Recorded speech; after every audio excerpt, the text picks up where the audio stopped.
Entonces, por favor, estírense un poquito hacia arriba, ayúdenme con eso. Si pueden bostezar, bostecen.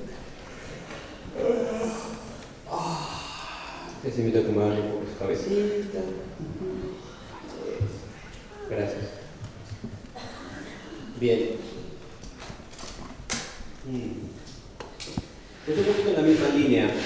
Les quiero compartir un poco acerca del trabajo que he venido haciendo, que es lo que nos solicitaban también en el equipo de motivación compasiva. Y mi trabajo proviene de un ámbito más orientado a la intervención social. Mucho de mi carrera, terminando mis estudios de psicología, fue trabajar en ámbitos altamente vulnerados. Estuve trabajando un periodo de año y medio en una zona en el sur de mi país que se llama Chiapas, una comunidad pequeñita que se llama Lázaro Cárdenas, tratando de hacer esfuerzos para crear grupos de apoyo, para generar grupos de AA. Me volví cuentacuentos para los niños, contaba cuentos sobre valores y derechos de los niños. Entonces fue muy lindo estar ahí con 15 niños tras de mí, ¿no? Como de, don Valentín, un cuento me decían, ¿no? Entonces, bueno, fue mucho ese trabajo.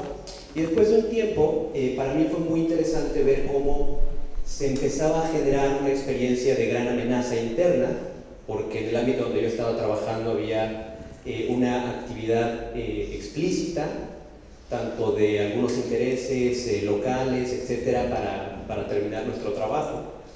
Y entonces eso me llenó de una sensación de mucha amenaza y empecé a buscar un contexto donde pudiera aprender a gestionar esto que estaba yo viviendo, porque me llenaba de mucho miedo y me llenaba también como de mucha furia, mucha rabia. Y fue así que comencé los estudios en Asia. Estuve estudiando un tiempo en Nepal, en Tailandia, con diversos maestros, y ahí encontré algunas estrategias que me ayudaban tanto a regularme a mí como a generar una relación de apoyo, de acompañamiento con otras personas. Entonces, a partir de ahí me orienté mucho al aprendizaje de estrategias que pudieran cultivar redes de apoyo, que pudieran cultivar resiliencia en las comunidades y que pudieran darles un mecanismo no solamente de activismo, sino de un activismo que estuviera autocuidado también, que estuviera basado no en la rabia, que no es sostenible a largo plazo, que fue mi caso, sino que estuviera centrado en la prosocialidad, en la conexión y el cuidado.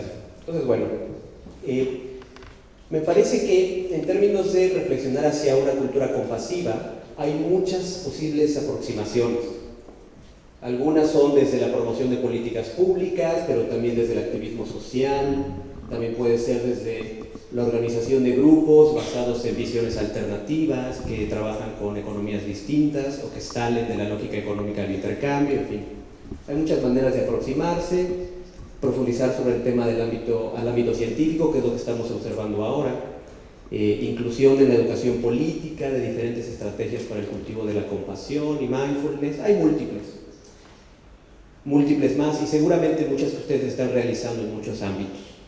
Y esta aproximación de esta reflexión que les voy a compartir está basada en ahimsa y en una aproximación que se denomina comunicación no violenta, pero también del cultivo secular de la compasión, inspirado en prácticas contemplativas. Entonces, reflexionando en esto, una cultura compasiva podría ser una donde las necesidades de todos se vean como igual de valiosas, que no haya una mayor valoración de las necesidades de algunos por determinadas cuestiones, ya sea de raza o de nivel socioeconómico, etc. Tanto las necesidades de supervivencia como las necesidades de florecimiento, que tengan el mismo valor, y que con esta premisa se usen los recursos disponibles para atenderlas y para satisfacerlas de ser posible. Entonces, esa sería una reflexión hacia una cultura compasiva. Ahora, una manera de denominar esto es construir un mundo que funcione para todos y no solamente para algunos. Esa sería una propuesta. Y bueno, aquí voy a pasar muy rápidamente por esto, que ya lo han comentado los colegas, algunas expresiones de la diferente valoración de las necesidades o cómo es un mundo que no funciona para todos. Bueno, pues ustedes lo saben, ¿no? Que de la tierra en propiedad el 99% pertenece a hombres, el 1% a mujeres, el 90% del dinero está en propiedad de hombres, el 10% en propiedad de mujeres, de la población más pobre del mundo, el 67% son mujeres, de las personas con analfabetismo en el mundo, el 70% son mujeres, en fin. Solo el 14% de los puestos directivos lo tienen las mujeres, el 1% de la población posee el 82% de la riqueza global, y podemos seguir y seguir y seguir, y ese es un mundo donde no todas las necesidades valen lo mismo, y donde se privilegia a algunos por sobre otros. Y pareciera, no sé si es su manera de verlo también, que el nivel de descomposición ecológico, económico y social se acelera, y pareciera que el colapso en múltiples áreas es inminente, es probable. ¿Y cómo sería un mundo donde las necesidades de todos se consideran igual de valiosas? Retomando estas propuestas del cultivo secular de la compasión, en particular basándome en una propuesta que se desarrolla por el Seeker de la Universidad de Stanford y por diferentes psicólogos, se habla de la importancia de cultivar la conciencia de humanidad compartida, que desde esta propuesta se podría entender como conciencia de las propias necesidades, conciencia del bienestar que genera su satisfacción y el malestar que genera su no satisfacción, y de la misma manera conciencia de las necesidades de los demás y la conciencia del sufrimiento que genera su no satisfacción y del bienestar que genera su satisfacción. Otro componente importante, que esto es como una especie de empatía existencial, una empatía a nivel muy profundo. Otro componente importante es la conciencia de interdependencia, que en algún grupo en Brasil salía la idea de la entrañabilidad, ¿no? Consideran nosotros entrañables, porque ellos no tienen la palabra entrañable. Entonces tuvimos una discusión ahí muy interesante con algunos amigos de Brasil. Cultivar la conciencia de la entrañabilidad, donde la propia vida y bienestar se es consciente de que dependen de los demás, de manera inextricable. Atender las necesidades de otros promueve su deseo natural de contribuir, es otra parte de la conciencia de interdependencia. Y también la no satisfacción de las necesidades hace que nos rebelemos o nos sometamos, estableciendo las bases de la violencia. Entonces, la conciencia de interdependencia nos hace conectar con esta parte que pareciera que es externa, que en realidad es interna-externa, en una conciencia de interdepender o interser, que es una expresión de este maestro de Thai, de Thich Nhat Hanh. También hay otros componentes como la intención de aliviar el malestar y la motivación de aliviar el malestar, todos los cuales nos permiten cultivar la compasión de manera secular. Ahora, en este proceso de cultivo de la compasión, de manera tradicional se habla de que hay dos alas. De manera tradicional está el tema de la compasión, pero también está el tema de la sabiduría o el discernimiento, que es de lo que ya hablaron los colegas también. Y estas dos alas implican no solamente la intención y la motivación y la conciencia de manera compartida, etcétera, sino también tener un proceso de discernimiento para saber cuáles son las causas que originan este malestar. El discernimiento se podría describir entre algunas de sus características como aproximarse a reconocer las causas del malestar, tener cuidado con caer en el altruismo patológico. Me parece que es probable que a la mayoría nos haya ocurrido que tratando de aliviar el malestar acabamos generando más malestar. Me parece que nos ha ocurrido a muchos. En México ocurrió recientemente, en el 2017 hubo un terremoto muy fuerte cerca de la Ciudad de México y muchas personas tratando de ayudar acabaron haciendo que las comunidades que tuvieron daño resultaran afectadas por el exceso de apoyo en alimentos que no eran necesarios y no eran pertinentes. Entonces, en ocasiones, tratando de ayudar, acabamos haciendo daño. Por eso la importancia del discernimiento. Pero también es importante el discernimiento para evitar reproducir las causas estructurales que promueven el malestar. En ocasiones, el cultivo de la compasión se orienta mucho nada más a una relación uno a uno o grupal, pero sin retar o sin deconstruir o desmantelar o por lo menos preguntarse acerca de cuáles son los contenidos de nuestro imaginario que ya damos por hechos y que nos hacen reproducir condiciones de malestar. El discernimiento también pasaría por ahí. Cultivar una cultura compasiva implicaría ejercitar la sabiduría o el discernimiento para identificar y deconstruir las causas culturales del sufrimiento. Es una propuesta de esta reflexión. Y algunas áreas para ejercer el discernimiento serían, como propuesta, y esto es una conversación que sería muy lindo seguir teniendo y seguir construyendo, algunas áreas para ejercer el discernimiento podrían ser el propio nivel de privilegio, cómo es ejercido y la forma en que puede promover el sufrimiento o aliviarlo, que es un ámbito que lo tenemos ya tan embebido, nuestra posición de privilegio, que no lo vemos, lo asumimos, ¿no? Como en esta metáfora del pez que no sabe que está dentro del agua, ¿no? Entonces, desde ahí reproducimos nuestras maneras de vincularnos con los demás. Otra área para ejercer este discernimiento podría ser las aspiraciones sociales construidas que promueven el sufrimiento. Lo comentaba ahorita Gonzalo, cómo vivimos en una cultura que nos orienta mucho pues, al logro, a la competencia, a la competitividad, y entonces eso genera mucho sufrimiento en la sociedad y en ocasiones no se está cuestionando, no se pone en tela de juicio, y es otra zona donde el discernimiento, nutrido por mindfulness o por atención plena, nos puede llevar a despertar, a tener estos despertares. El pensamiento de escasez, que promueve la acumulación y la orientación a la competencia en lugar de la cooperación, es otra área que se puede explorar, cómo vivimos también en una especie de camisa de fuerza invisible que nos orienta a competir, estar por encima de otros, etc., y no nos orienta a una cooperación genuina. También reconocer la propia capacidad de influencia y capacidad organizativa para tomar la responsabilidad de la construcción de una cultura compasiva, ¿no? Se nos ha...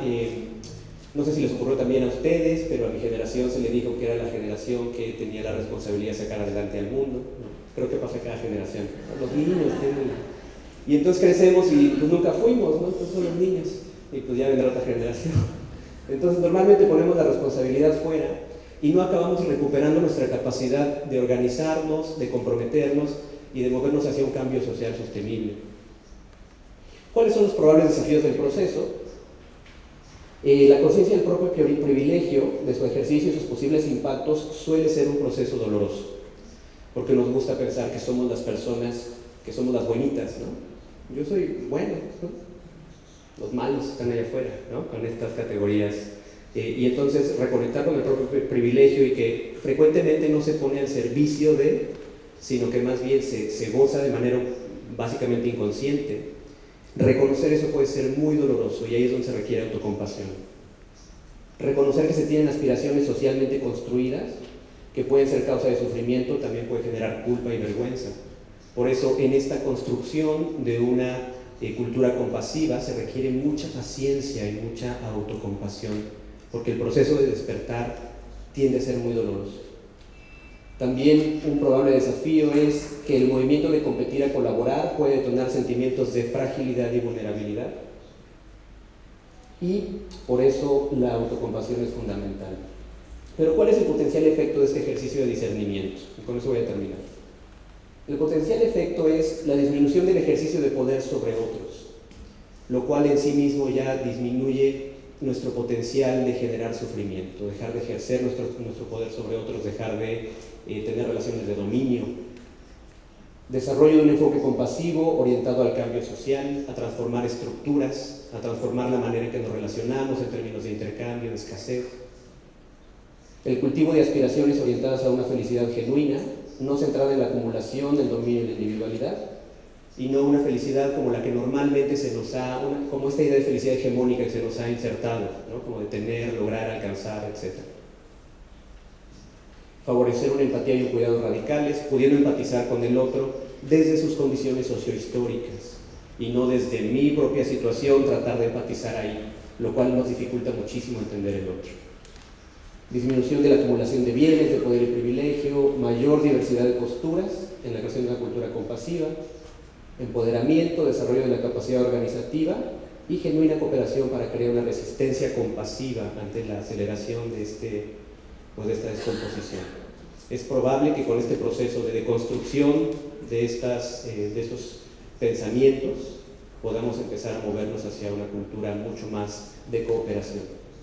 Posibles riesgos de no ejercerlo: que el cultivo de la compasión no cuestione las condiciones estructurales que generan sufrimiento. Entonces tener esta sensación de que, bueno, yo soy muy compasivo, soy muy lindo, pero sigo reproduciendo esta misma lógica de dominio, de abuso de poder, etc. Que las aproximaciones para el cultivo de una cultura compasiva solo consideren a un grupo privilegiado, que no se llegue a todas las poblaciones que lo requieren, o que no se haga un proceso de diálogo con otras poblaciones para ver qué es lo que genuinamente necesitan. O un efecto analgésico de los enfoques de creación de una cultura de la compasión. No usar estas herramientas solo para disminuir el estrés, para favorecer relaciones en el trabajo que sean más saludables, pero que mantengan esta misma lógica de producción, de consumo, de ejercicio del poder sobre otros. Bien, ¿Cuáles son los componentes para el desarrollo de una cultura compasiva? Es lo que he podido ir a recoger a diferentes lugares donde he estudiado, y para nada es un modelo completo, simplemente es algo que creo que ayuda a cultivar mindfulness, cultivar autocompasión, cultivar compasión, tener un mecanismo de comunicación no violenta que nos permita retar estos contenidos mentales que en ocasiones nos tienen atrapados, desarrollar habilidades sociales y emocionales y poder acompañar a otros, de manera que somos una presencia que les puede ayudar en su propio proceso de despertar a estos contenidos. ¿Okay? Entonces, bueno, es lo que les quería compartir. Tengo un montón de material gratuito que si a ustedes les interesa pueden acceder ahí en estos lugares, y muchas gracias por su atención.